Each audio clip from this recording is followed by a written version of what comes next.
हे राम जी, इस देह से अपने आप को व्यतिरेक जानकर जो उत्तम आत्मपद है उसमें स्थित हो जाओ।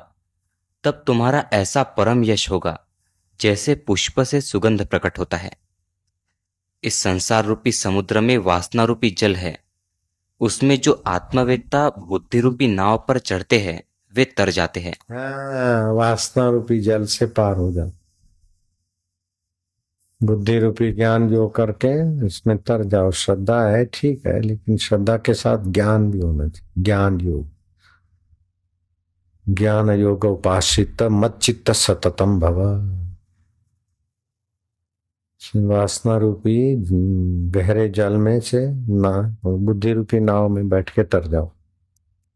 नाव है तो जल 10 फीट गहरा हो चाहे 10,000 फीट गहरा हो, नाव वाले को क्या, उस पार जाना है बस। हम्म। हाँ जी। जब इंद्रियों के राग द्वेष से रहित हो तब मुक्ति की इच्छा न करे तो भी मुक्ति रूप ही है। यह बोध मैंने तुमसे क्षुरधार की नाई तीक्ष्ण कहा है। यह अविद्या का काटने वाला है। इसको विचार कर आत्मतत्व में स्थित हो। जैसे तत्ववेत्ता आत्मतत्व को जानकर व्यवहार में विचरते हैं, तैसे ही तुम भी विचरो। अज्ञानी की नाई न विचरना। जैसे जीवन मुक्त पुरुष का आचार है, उसको तुम भी अंगीकार करना। भोगों से दीन न होना और मूढ़ के आचारवत आचार न करना। जो परमात्मवेत्ता पुरुष है, वे न कुछ ग्रहण करते न त्याग करते हैं और न किसी की वांछा करते हैं। वे जैसा व्यवहार प्रारब्ध वेग से प्राप्त होता है उसी में विचरते हैं और राग द्वेष किसी में नहीं करते। बड़ा ऐश्वर्य हो, बड़े गुण हो, लक्ष्मी आदि बड़ी विभूति हो, तो भी ज्ञानवान अज्ञानीवत अभिमान नहीं करते। महाशून्य वन में वे खिदवान नहीं होते और देवता का सुंदर वन विद्यमान हो तो उससे हर्षवान नहीं होते। उन्हें न किसी की इच्छा है न त्याग।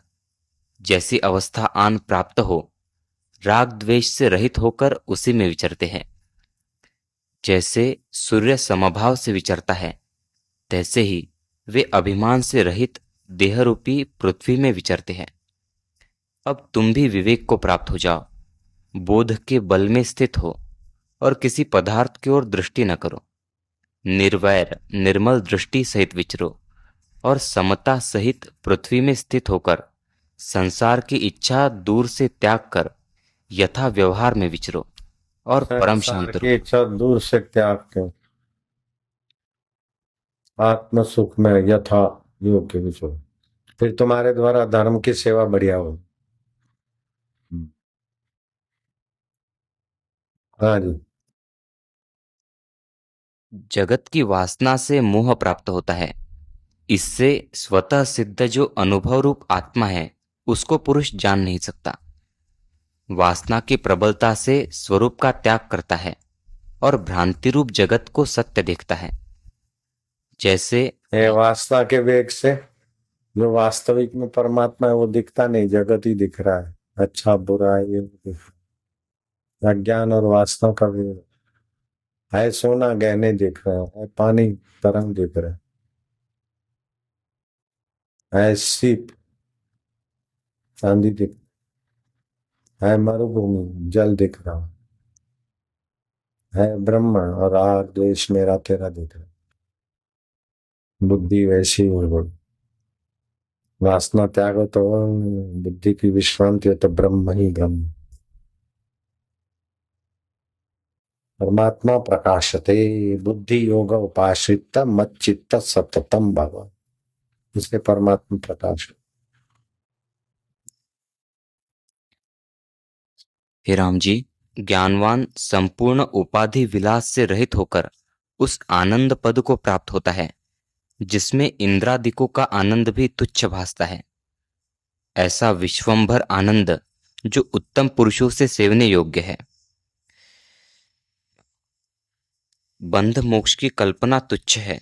उसका त्याग कर चक्रवर्ती हो पृथ्वी की पालना करो तो तुमको कर्तृत्व का स्पर्श कुछ न होगा। हे राम जी, जब तक आत्मबोध नहीं होता तब तक यह दीन दुखी होता है। और जब आत्मा का निर्मल बोध होता है तब दुखों से मुक्त होता है। इससे और उपायों को त्याग कर मोक्ष की वांछा करो, और चिरकाल से जब इस बोध को साध लो तो चित्त विस्तृत पद को प्राप्त होगा। तब मोक्ष देखो की जी, मूर्खों के लिए तो संसार दुखालय है, कर्म से कर्म बंधन में पड़ते। लेकिन जो साधु संगति करते हैं, गुरु मंत्र लिया है, उनकी बुद्धि ऊंची होती तो वो परमात्मा पद को पा लेते, बंधन से बच जाते। पैदा हुए, हाय हाय किया, सब छोड़ के मरे, फिर आकर किसी के गर्भ में पड़े, गर्भ नहीं मिला तो नाली में बह गए। ये कर्म बंधन वाले नीच गति को पाते। लेकिन जिनके ऊपर गुरु की कृपा है वो गुरु तत्व को पाने में समर्थ हो जाते हैं, ब्राह्मी स्थिति पाने में। मरने के बाद फिर किसी के गर्भ में आए, गर्भ न मिले, नाली में हले होने, जन्म थे वरी मरूं, मरण बहुत, मरना तो पड़ेगा। मरे और राजा अंदर के क्रिकेट हो गए, राजा आज सांप बन गए, मुसोलिन प्रेत बन के भटक रहा है, Ibrahim Lincoln president of America white house में प्रेत होके दिखाई देता है कभी कभी। तो ये जीवन का फल थोड़े है, ये निगुरे लोगों का है। सगुरों को तो सत्स्वरूप चेतन स्वरूप परमात्मा की प्राप्ति करा देते गुरु। गुरु साने भाई सब थियो, जे गुरु के छड्यो तो सब कुछ धूल थाणी। सब कुछ पाके भी एक चीज नहीं पाया तो सब कुछ व्यर्थ है। सब कुछ खो के भी एक चीज पा लिया तो सब सार्थक है।